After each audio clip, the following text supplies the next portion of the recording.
Alright, looks like I'm live. Posted on Twitter. Let's go ahead and tackle this thing. So, I had to take care of some tech debt a while back. I wrote this code for endianness, and it was only really going to work for 16-bit numbers, and this is all of the Raspberry Pi stuff in Cyanobyte, and we have this logic here. If the length is 8, or if it's 16, we can do that. It's 32 bits long. Nothing you can do about that. So, same with the setting of the stuff. Yeah, there's some tech debt. Gonna tackle that. Otherwise, the project's going pretty well. There are 29 issues. There are 2 related to the numbers in Python, so that would take us down to 27 issues. It's a pretty good number of issues to have. Yeah, slowly getting this project into a very good shape.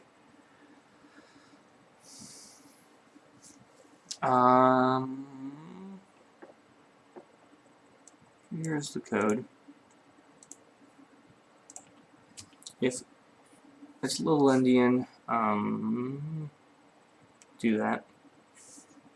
I actually wonder though, Python Indian swap should be a nice way of doing it, you would think. I don't know though.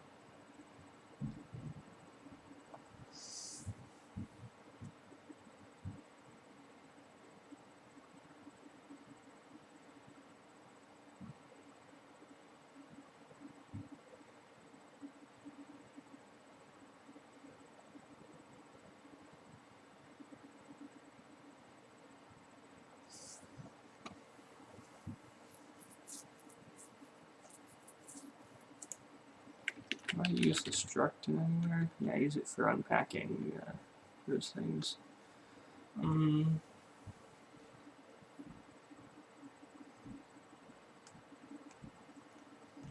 doesn't seem like there's a way. So Python, I guess it's because it's pretty arbitrary numbers stuff. It's not. You'd have to do different levels of handling the length.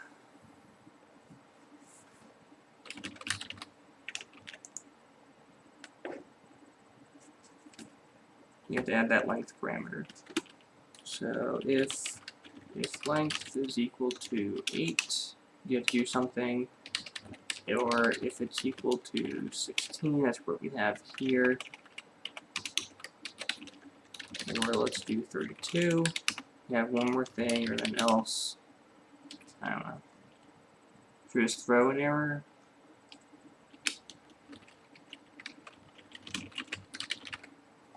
Is that how you throw an exception?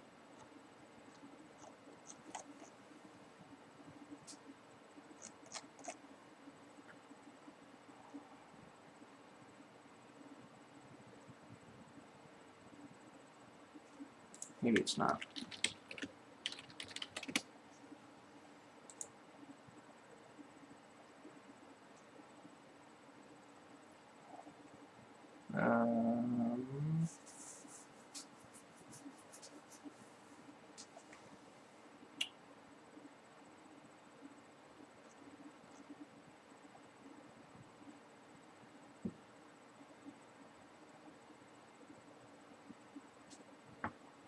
Alright, raise an exception.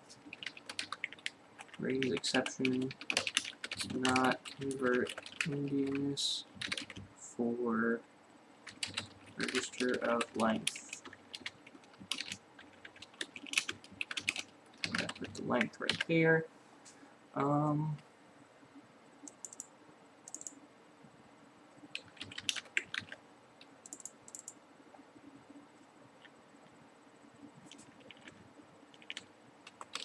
For length, and then put the length. And it should be okay.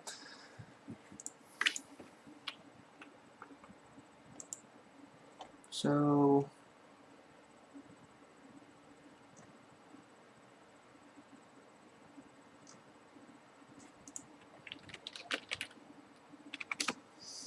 Endiness. Let's look up the content of Wikipedia just to refresh what it's supposed to mean. Big endian orders places the most significant to the least significant byte. If it's little endian, then it's least significant to most significant. Okay.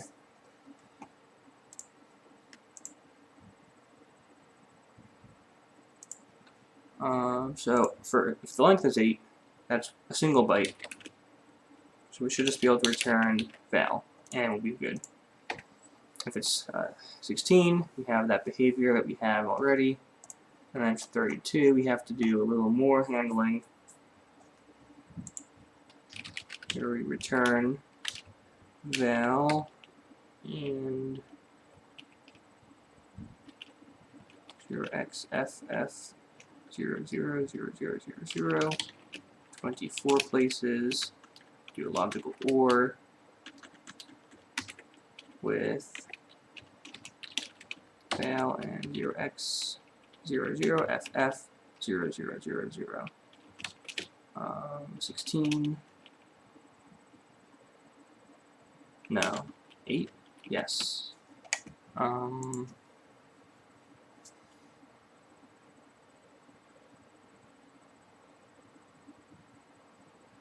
Let me open up a new thing right quick. So if it's 1 byte, 0x, let's say 1, 2, and then we have, so if it's most significant to least significant, we have a 0x 1, 2. That's least significant to most significant. It's a 0x 1, 2. Great. It's 2 bytes, 16 bits. 1, 2, 3, 4. This is going to be 0x 1, 2, 3, 4. Least significant 0x 3, 4, 1, 2. So we're basically going to shift this one 8, and we're going to shift this one 8, but in the other direction, and we have to do some masking just to make sure we're grabbing the right stuff. And so what we're doing here, we mask that just to get one segment, shift it, grab this segment, shift it, logical OR. I understand. It's 4 bytes. 1, 2, 3, 4, 5, 6, 7, 8. In hexadecimal, so it's going to be 0x 1, 2, 3, 4, 5, 6, 7, 8.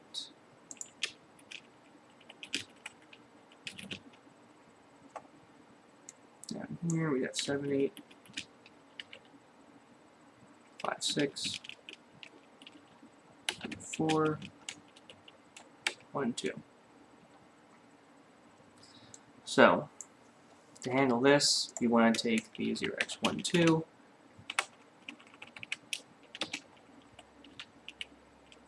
mask that with 0xff 0, and you want to shift that down 24. Makes sense.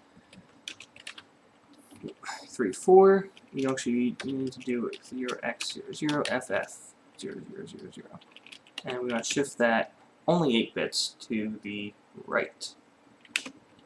Then we have the 5, 6, ff0, shift that 8 to us, move those 2, and then finally the 7, 8, which shift that 24. Okay, that makes sense.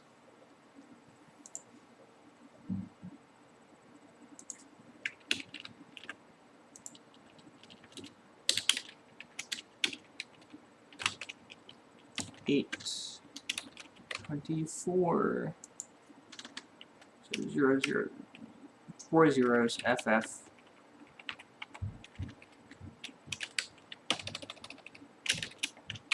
Now, I don't know if that's going to pass the linter, but that should be logically correct. The only thing we also need to fix, well, two things we need to fix. We need to fix add in this length, because now we added this length parameter to the function, and we also have to fix this stuff over here. Now this is only going to work for 8, 16, or 32-bit registers. If it's 64, you're still not going to have any luck. If it's 13, it's also going to have problems. Actually, no, it's not. Well, not here, because it's less than equal to. I guess I could do that here as well. Less than equal to. If it's 24 bits, then this is going to be kind of weird. So it's not perfect, but I think it'll be pretty good.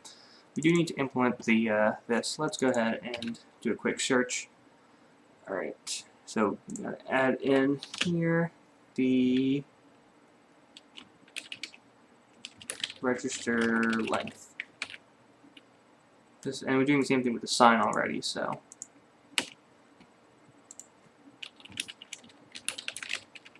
We'll just populate that, and it'll figure itself out.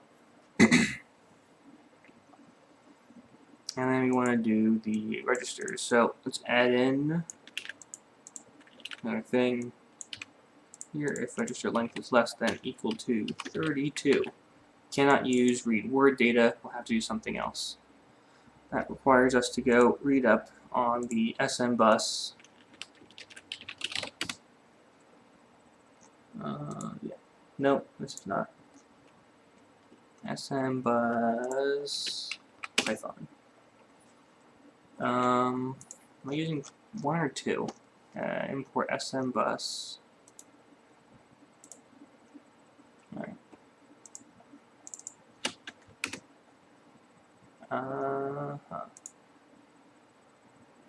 I feel like it used to be better documented. Do I want to use SM bus 2? I don't. Or do I?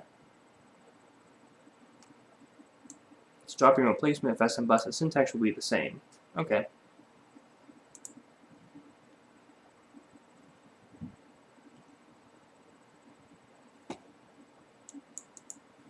So, why did I import SM bus and just say this is what I want? I don't remember my decision in that. Maybe, I don't know.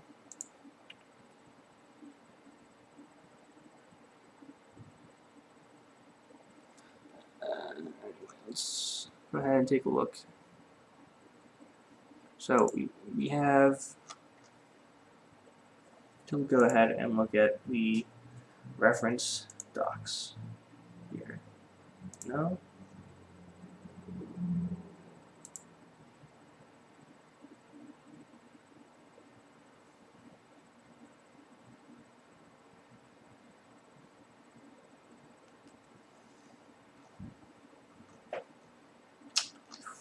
One thing I would love to have with open source projects is just better documentation.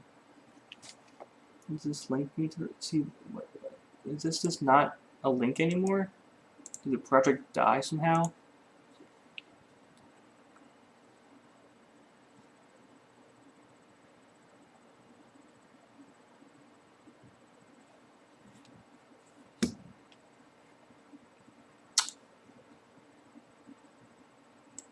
Okay, but SM bus has docs. Cool. So we have read byte data.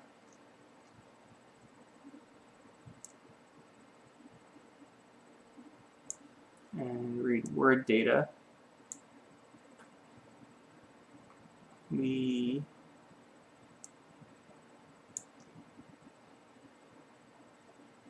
probably going to want to use the next one. For anything else, let's go ahead and read block, read byte, I squared C byte. Yeah, I think that's the right approach because that's the only other way to do that. And then read I squared C block data, same thing. So with word, with byte, you're passing things in, you get either 1 byte or 2 bytes, or whatever it is, as a number. With the I squared C block, it looks like you're getting a list back, blocks, list of bytes, so a numbered array, and then I'm going to have to perform some behavior to concatenate all the numbers together to get something out correctly. And this is not unprecedented. I think in the generic C case, you cannot assume. Maybe you can. Maybe it's CubeOS, where they also need to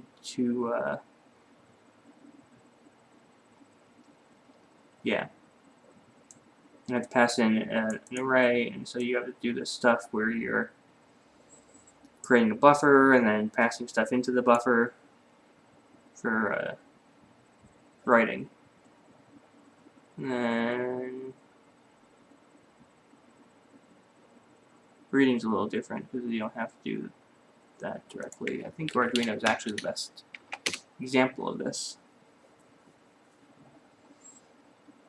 Yeah, so for reading, we have to go ahead and read 1 byte and append it to our value. With writing, we have to create a buffer and add things to the buffer before you write. So we can do this. Read I squared C block data. And we pass in our I squared device address, we pass in the register address, we pass in the length, which a number of bytes rather. We can actually figure that out here.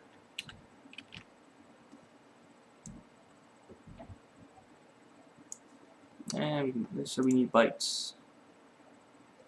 That's the number. So length is going to be number of bytes. What it is.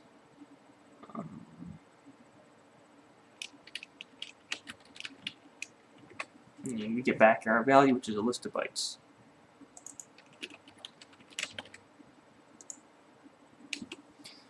And then we want to do val. Yeah, to go ahead and take a look at how we're doing it here.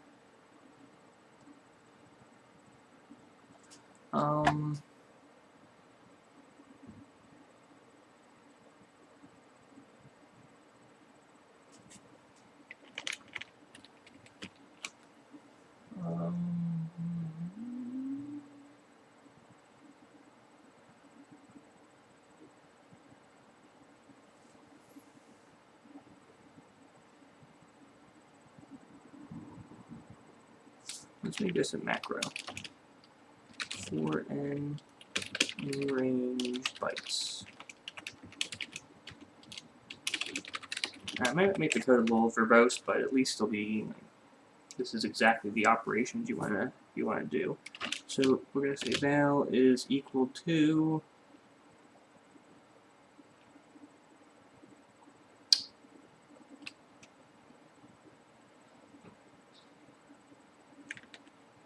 can I just do for a little bit. Can I say val is equal to val plus 1? No, val is not defined. So we define val first as 0. And then we can say val is equal to val, bit shift by 8, logical OR with byte list n.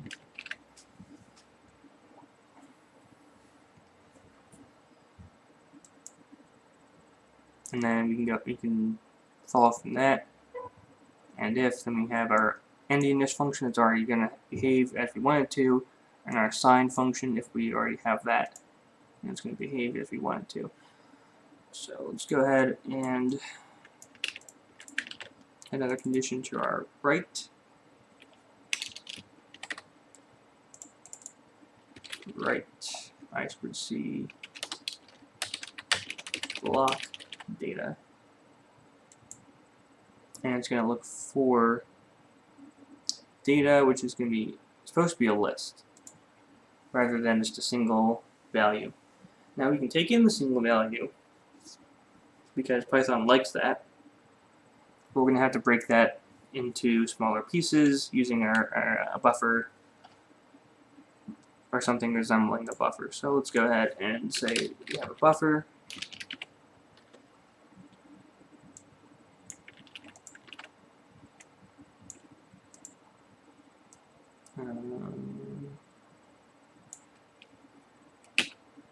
You won't have any startup buffer because we are passing that into the function rather than here, which has to be part of the transmission.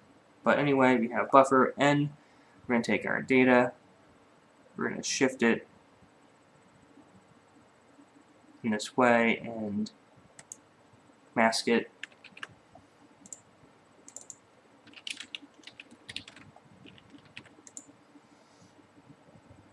There you go. Now let's go ahead and find our example. Now before we had made this last register 32 bits, it wasn't working at the time. We can add that back in.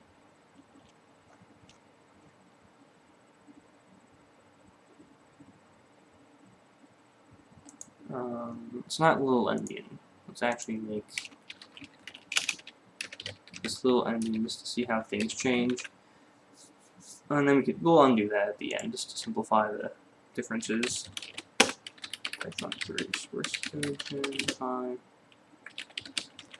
peripherals example.yaml.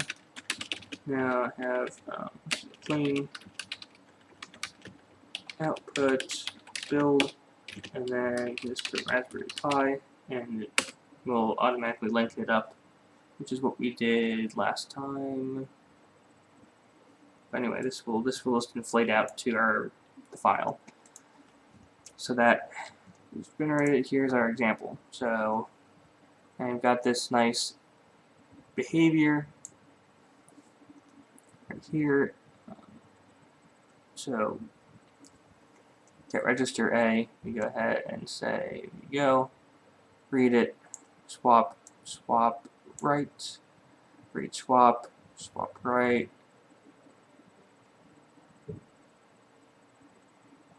This is the part that's going to be kind of interesting. Byte list, we get this, 4 bytes, that's correct. We want to do 4 bytes. Val equals 0. Then val equals val shift byte list n. That's not inflating the template. Then you want to swap endian for 32, which goes to this behavior. So that should be pretty good. And then we will look at the setter. So first we swap the endianness. Then we go right into our buffer. Buffer 0 is taking data, shift 24 a mask. Then we want to shift 16 and do a mask, shift 8 a mask, and then do that.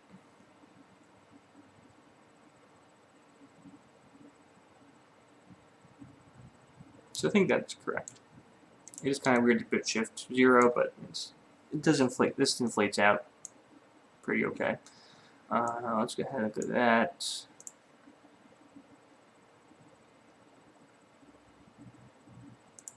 When say that's a variable, print that out. And now it's you take the first one and you shift that 8. You take the second one, everything gets shifted, shift. We're just appending it at the end. That's good. I do want to go ahead and run the linter really quick. Except I don't know if the linter is something screwed up with the linting in the Linux terminal, so now I've got it right. Some stuff in the Windows command prompt.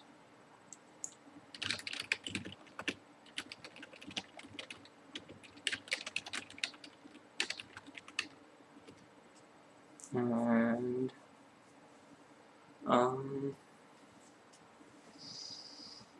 I guess I should throw this file into our example code and then run linting on it just to see what happens.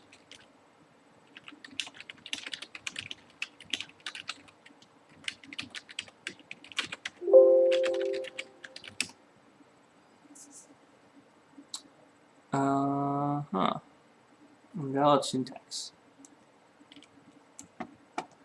Line 50.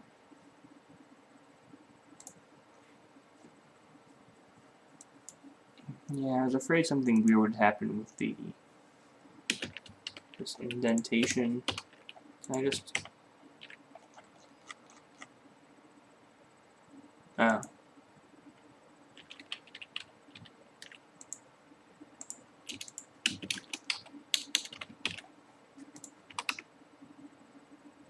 And it's still invalid syntax.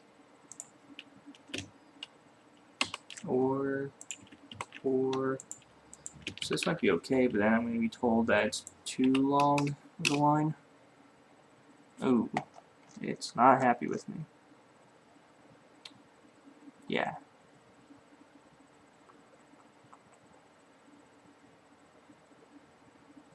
And some other odd things are setting up there, so yeah.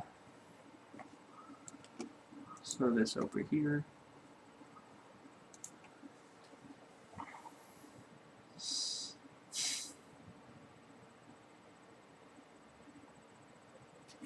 Well, let me do that.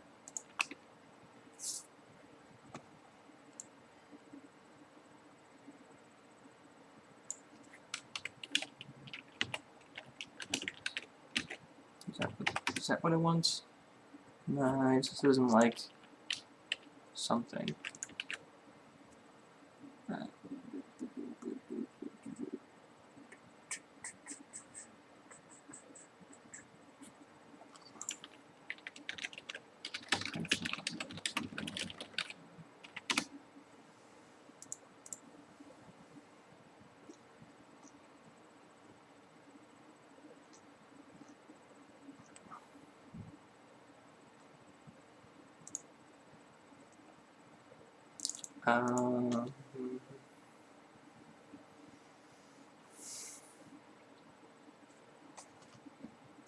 In Python, open parens tells it that it's one long statement.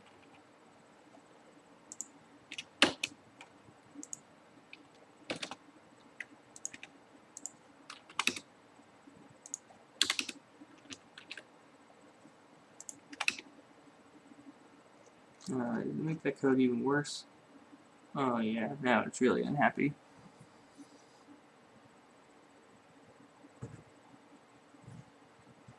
Add continuation. And then make it like that. That looks a little cleaner. Alright. I don't know why I did that here when I really should have been doing it over here.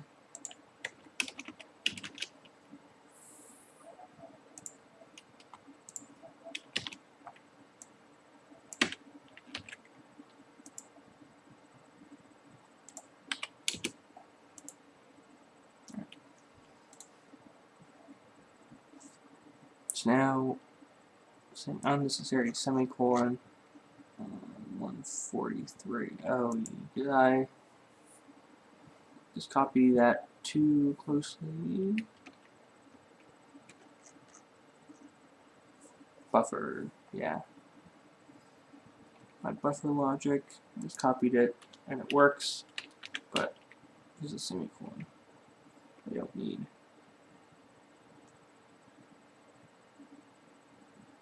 Unable to import SMBus, which I'm aware of.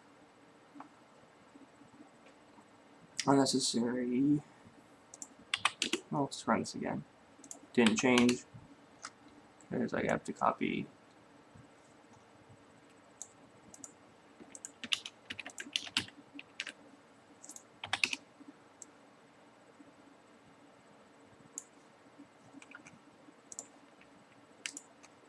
Better. 9.23. Unable to import SMBus, that's just the way it is.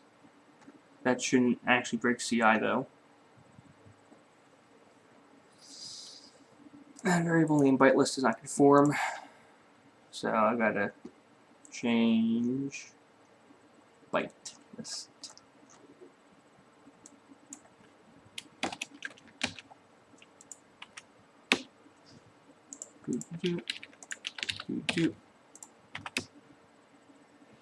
Whoa, it got a lot worse. Oh, right.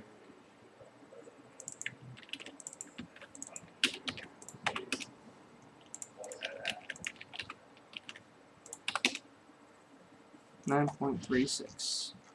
Only thing that it doesn't like is the SM bus problem, which I can't fix in this environment. So I think we're done with the issue. Now, I'm gonna go ahead and undo. Let's undo this. And undo that. And file an issue really quick. And call it example C. Example register C is 32 bits. That's going to require more test cases to be regenerated. I don't want to do that in this CL. So I have to go ahead and run through all of the things just in case that there's a change.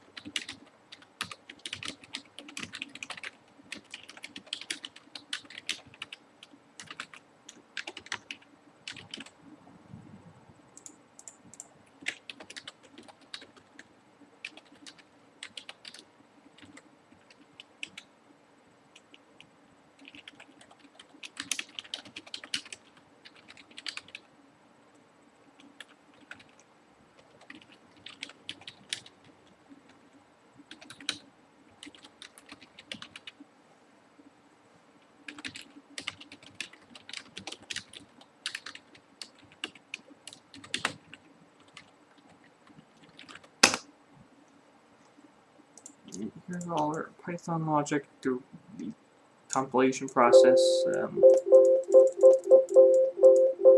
Compilation was successful. Let's take a look at our differences. Alright, adding some stuff there. Some stuff there, stuff there. ADS 1015 changed because the NDNS had to change just to add in that extra behavior. And you have to update those things because that's little endian and this is also little endian. And those are now saying 12 is the register length, which is an odd size, but it's the size it is. So it should go into this behavior for a 16-bit number.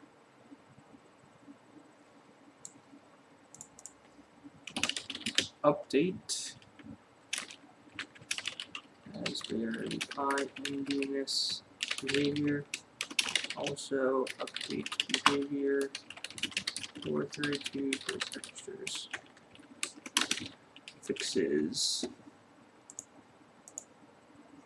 number 78. Fixes number 158.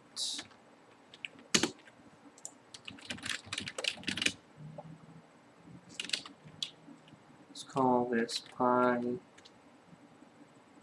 Indian. Push Flutter Pi Indian. This is going to go ahead and create a pull request.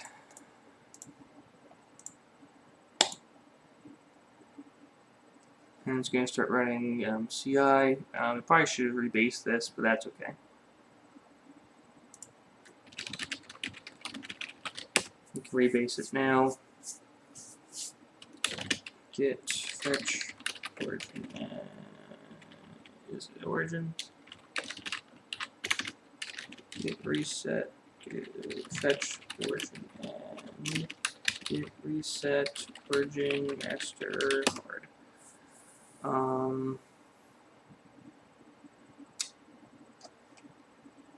Just want to cherry pick.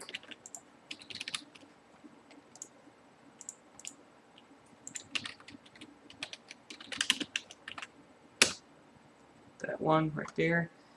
And we want to go to our example, 32, 32.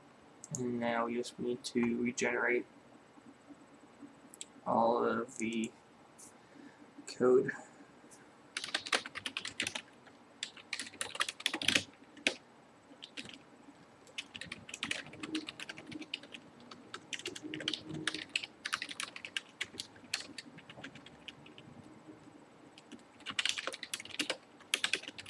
And when I go ahead and do Arduino,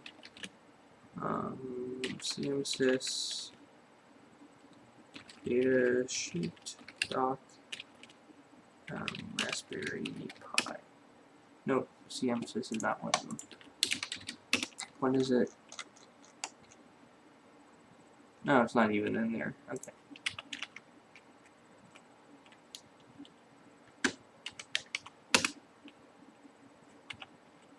Yep. See.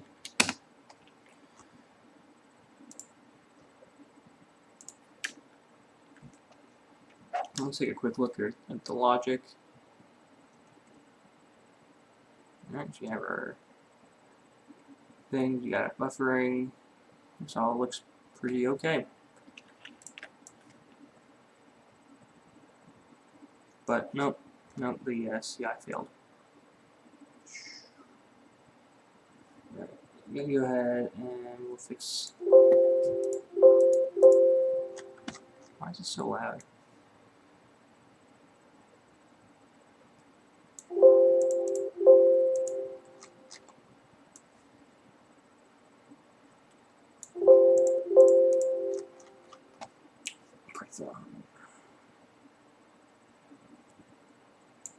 Actually, sure you run unit tests before I sent the PR.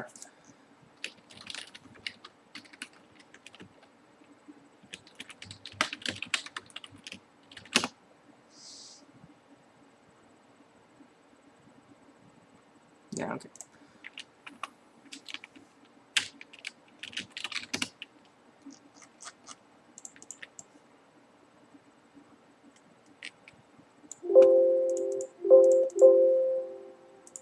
I have a volume. Oh, no, that's really loud. That's why.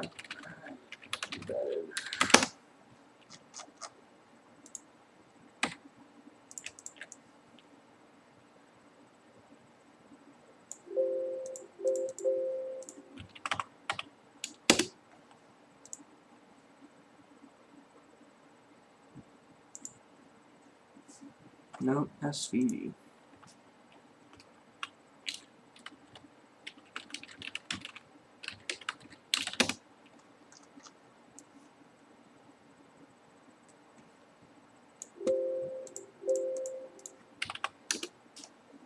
File new bug. We'll call this CMSys SVD to template registry. And I'll know what that is. And I'll fix that in like 1 second. Okay, so unit test pass.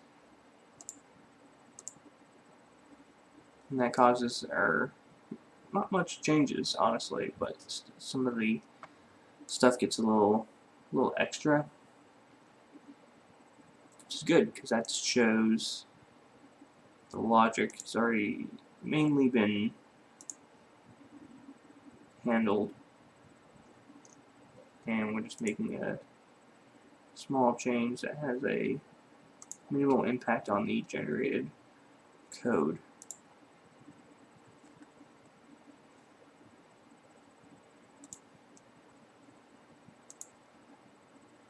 Except for the Python, which is a little more different. Turn the third register in example peripheral to 32 bits long. Fix is number 165. Call this example register 32.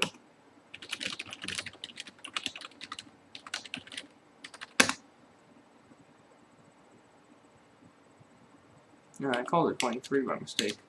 That's a silly typo.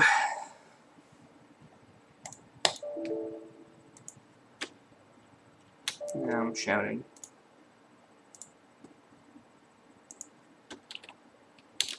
Alright, well, we'll just create the pull request. It's going to do its thing. Take a look at what happened. Here's the Pi Indian.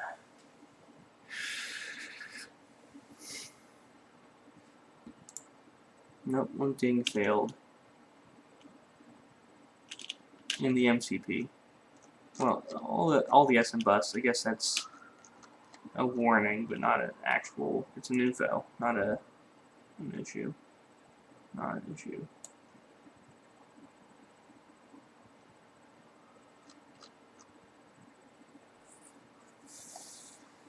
If there is an issue, the other one.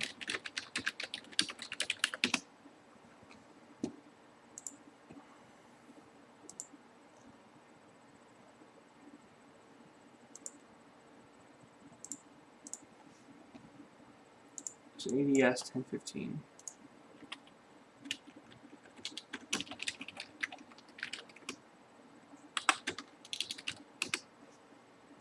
So if we run that, we do get that problem. Unnecessary LF after return on line 68.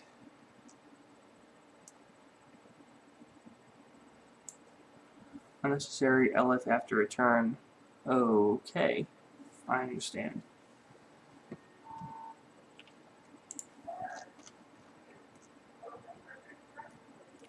So these can just be ifs because they return and they just exit. This is just a small change. I'm just going to do it manually.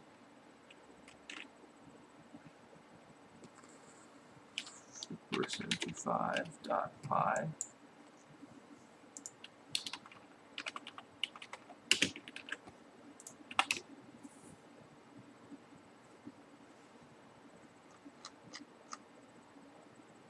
Unnecessary else after returns.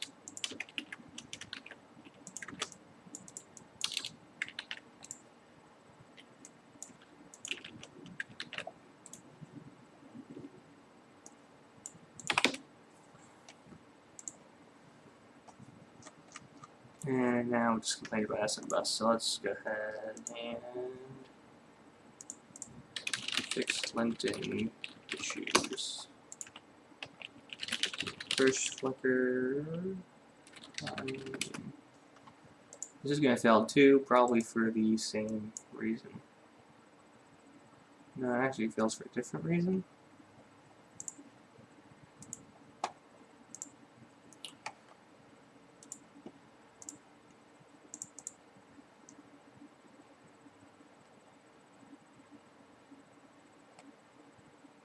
I know it fails for that same reason. So if we get this to rebase, well, if we fix this, squash it, rebase the other one, and then we should be working out. Let's do one more really quick. Catch origin.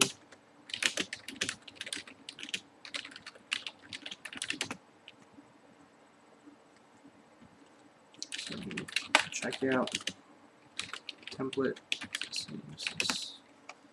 and tackle this issue really quick. It's going to take me a second to do it.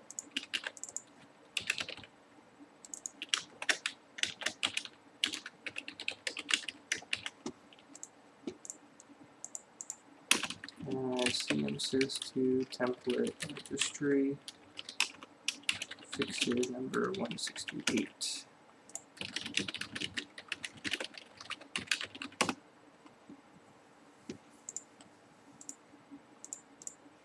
It's building.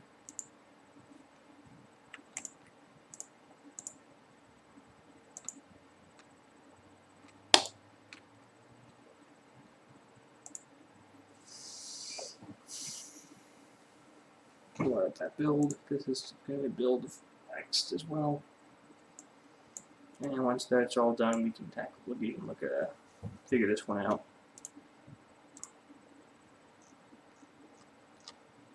31 issues, but that should be closed pretty soon.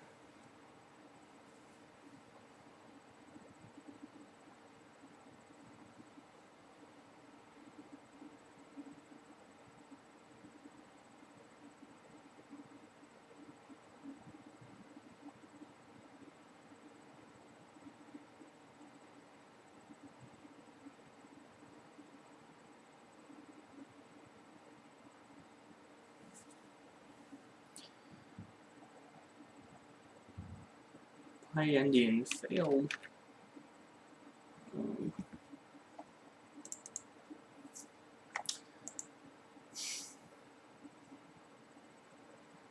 On the linter again.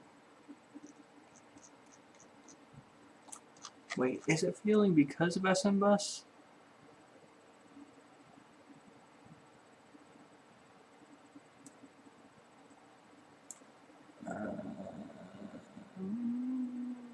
Duplicate code, is that a thing I need to worry about?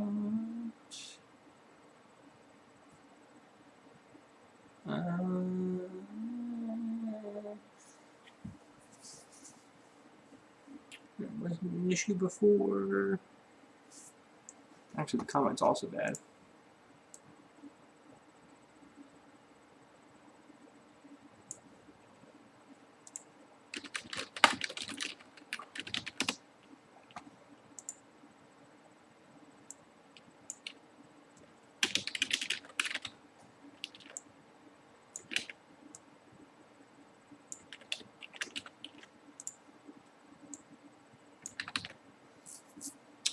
I guess I can look in the high linting configuration.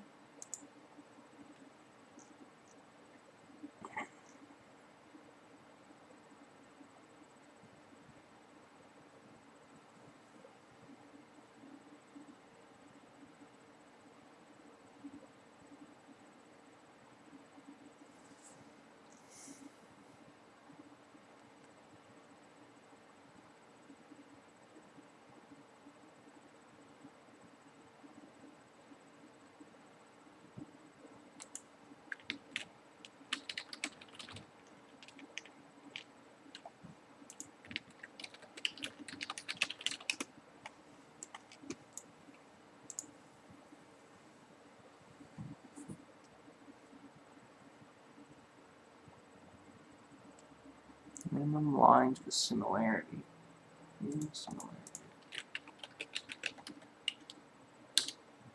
No, this has to go up. How many lines is this? This is 1, 2, 3, 4, 5, 6, 7, 8, 9, 10, 11, 12, 13, 14, 15.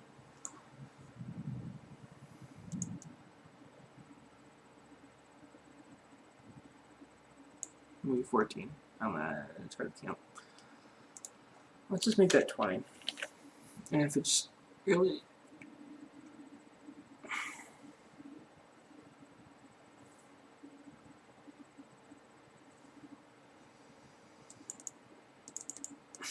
more inputs, yes.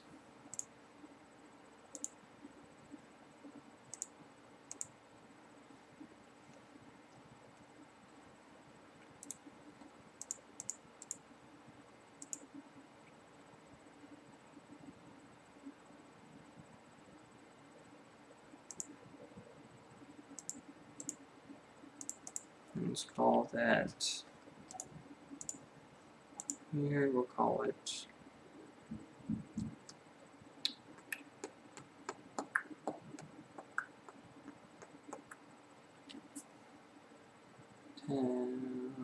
update pilot configuration.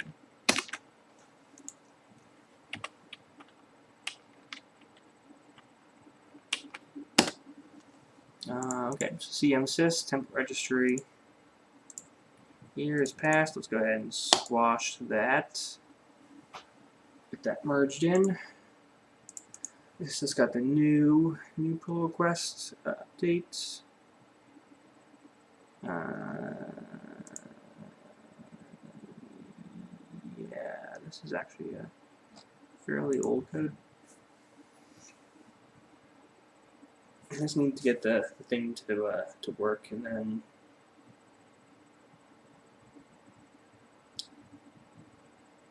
we'll go ahead and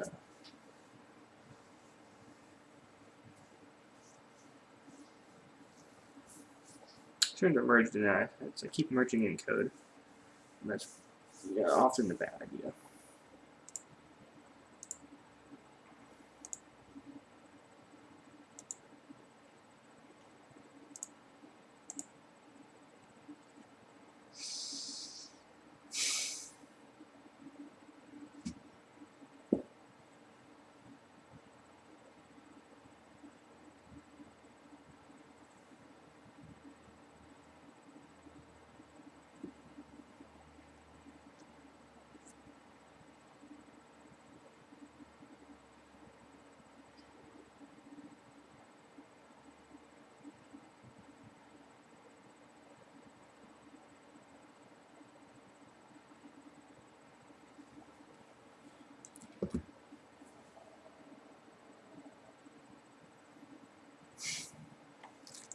So at the beginning of today, we started out with 29 issues, maybe 30. I'm currently at 30. And then we'll get down a little further.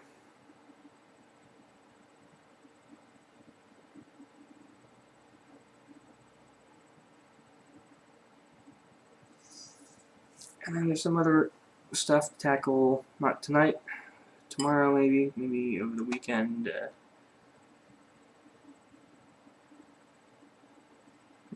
Support void return types, we probably should do that. QX's KeyBOS bug, this might not happen, that might be too hard to do.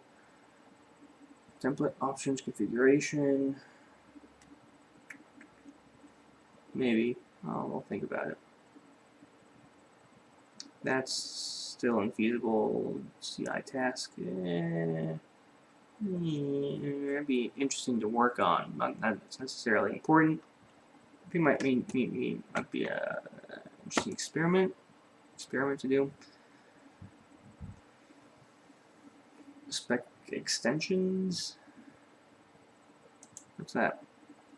Have some way to specify yourself peripheral and data after that specific key. So, okay, yeah, it's just like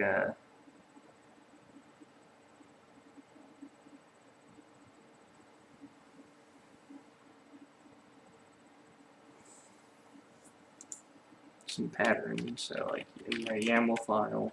So this won't be too hard. It's mainly the spec thing. We can put that into the kitchen sink. Extensions. And we have any key name, any value, and then we have like I squared C.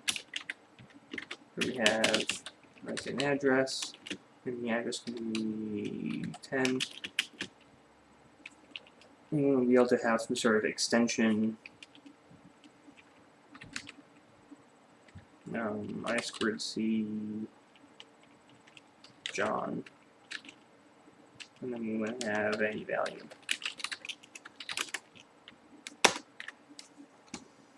Alright, well this worked. Passed. Let's resolve the conflicts here.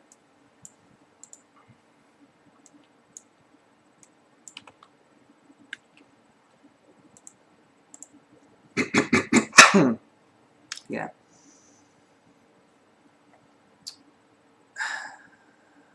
Now it has to rebuild with the conflicts conflicted fixed.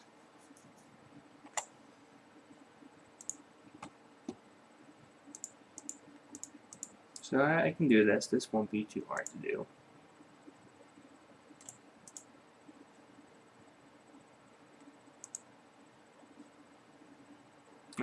Ted do a datasheet to Cyanobyte. Maybe the other way around. I don't know. That's maybe too hard to do. I'll think about that. That'd be an interesting project, but I don't know. Schema validation for serial, man. Embedded OS.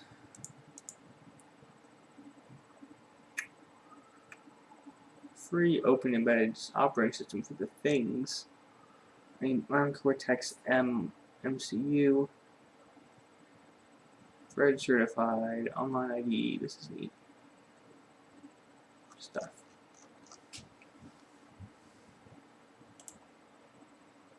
I wonder if it would work on the ESP32. I really don't know. Might not.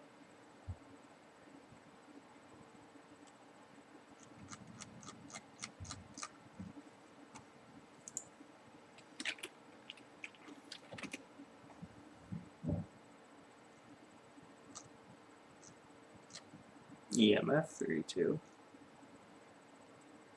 No ESP. So maybe, I don't know. If I didn't have to do that, I might have to get a new part, new device. I'll think about that. Why do we know integration testing, adding them for lookup capability, emboss? Yeah, some of these are more suggestions of things to look into and not really tasks. The event is to get emboss for priming data protocols.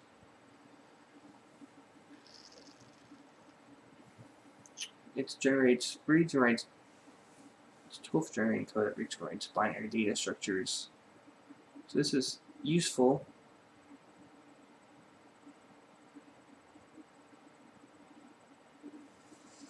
We have to contact that email address.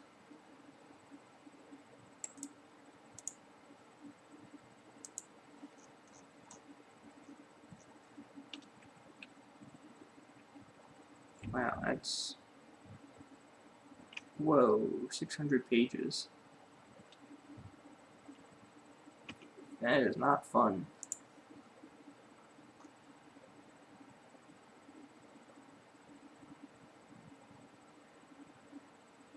Must not help you interpret the data or implement logic. It just helps you turn bit patterns into something suitable for your programming language to handle.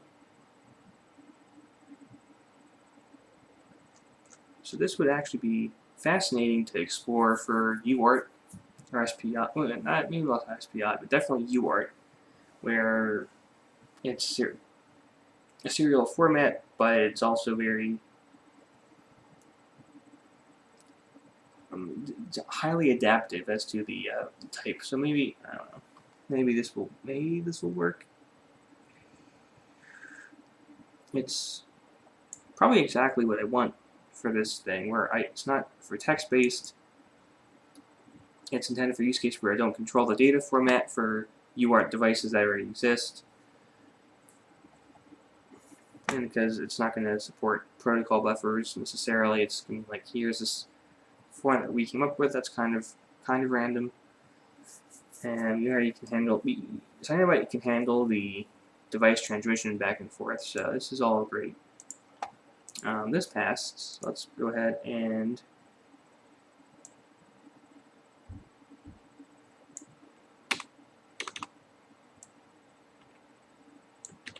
squash.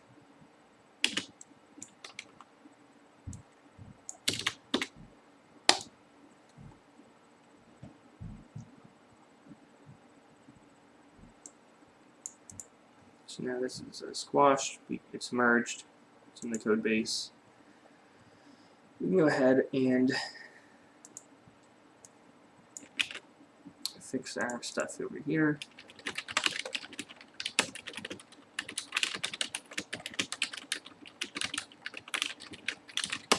Hard baby base. You could cherry pick. And then you could check out example register 23. Probably should have done that first.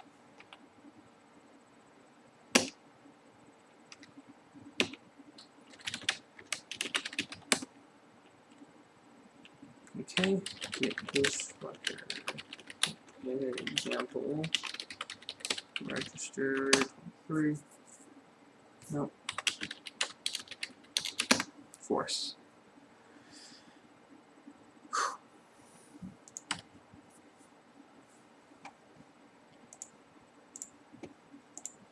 emboss is useful, but not right now because we only support I2C, and that's what we're going to have. Testing is always nice for USB. So for USB drivers, explore tiny USB as the core lib. That's a great idea, but USB is one of those things that's very far off in this whole process.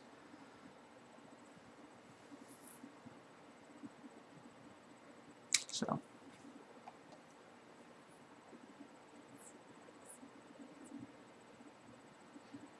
chain block generation, that's just, it's not going to happen for some time until we really start releasing stuff.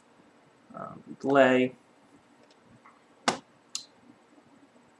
add BLE, yeah, that's another one. Add BLE, yeah, I don't know. Extras.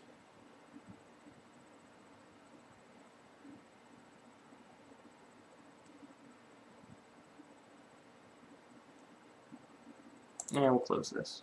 I don't know. We don't really. It's silly. That's going to fix really soon. This is according to general script or allow the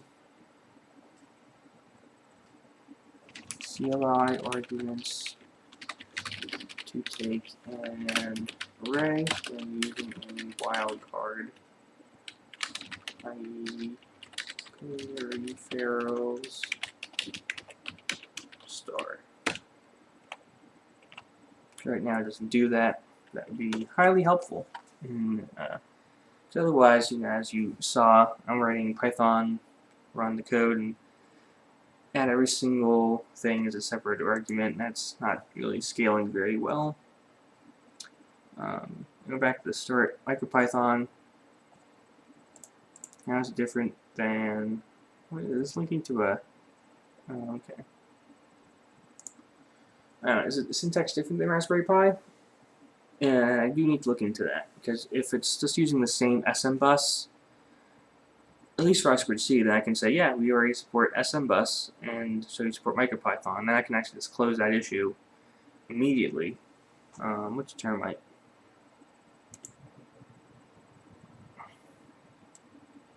Now, Termite is some sort of language for generating code, which would be interesting to support. CEL, that's also interesting. I think that's infeasible. Might be. I might close that one out because it is highly dependent on the and language. And the parsing is all cool. There's a Go implementation, but if you're not using Go, then you're really not in a place to be supported right now. So, can it run on the Python? No. And Cyanobyte has its own way of using nests to really figure out the hierarchy of the operations to do the combination. So I'm going to close this. This is deemed feasible. While CEL has an implementation in Go. Cyanobyte does not use Go in any part of the tech stack. Additionally, while the ability to flesh out, the ability to easily define grammars is useful. The peripheral specs for a project already support the nested hierarchy of operations, which is able to be machine read without any additional effort. And close, you go here, example register, squash, and merge. you go. Closed. This should also be closed. Yeah. And now we have 25 issues in Cyanobyte. So we're really getting down to the single page of issues. And that's fantastic. I think it's really getting close to the point where we're all set to go ahead and start really reaching out and getting scale applied to this.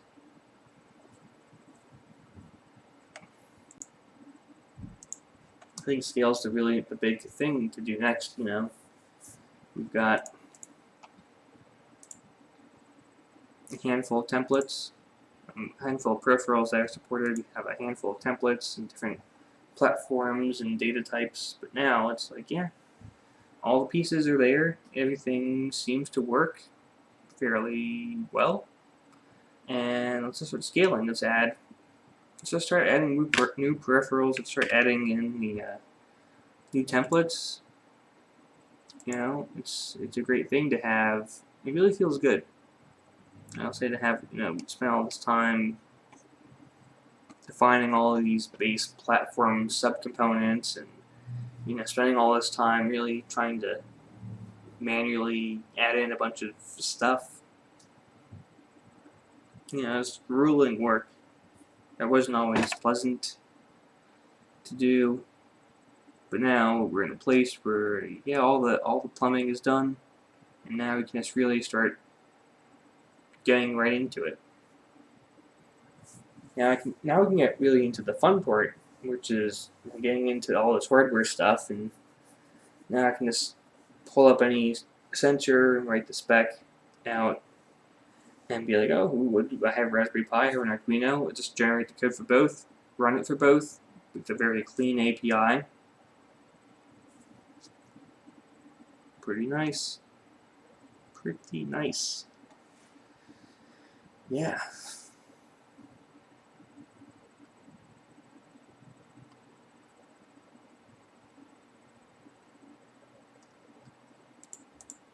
Here's all the stuff that I've closed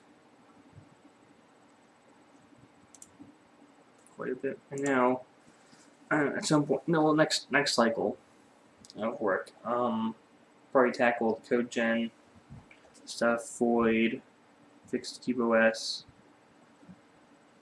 I'm gonna close that, so we'll get down. There's still quite a few things to tackle and like legitimate work.